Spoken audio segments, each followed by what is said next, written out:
ಪ್ರಜ್ವಲ್ ರೇವಣ್ಣ ಬಂಧನಕ್ಕೆ ಆಗ್ರಹಿಸಿ ಪ್ರತಿಭಟನೆ. ಹಾಸನದ ಮಹಾವೀರ ವೃತ್ತದಲ್ಲಿ ನೂರಾರು ಜನರಿಂದ ಪ್ರತಿಭಟನೆ. ಪ್ರಜ್ವಲ್ ರೇವಣ್ಣ ಬಂಧನವಾಗಬೇಕು. ಪ್ರಜ್ವಲ್ ಅವರ ರಾಜತಾಂತ್ರಿಕ ಪಾಸ್ಪೋರ್ಟ್ ರದ್ದಾಗಬೇಕೆಂದು ಒತ್ತಾಯ. ಮೇ 30ರ ಹಾಸನ್ ಚಲೋಗಾಗಿ ಸಭೆ ಬಳಿಕ ಪ್ರತಿಭಟನೆ. ಪ್ರಜ್ವಲ್ ರೇವಣ್ಣ ಹಾಗೂ ಕೇಂದ್ರ ಸರ್ಕಾರದ ವಿರುದ್ಧ ಘೋಷಣೆ ಕೂಗಿ ಆಕ್ರೋಶ.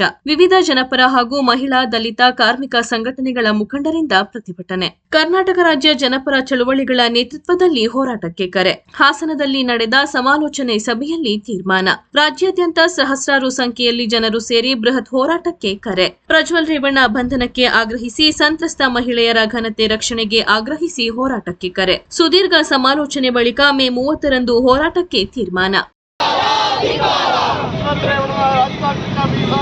ರದ್ದು ಮಾಡಿ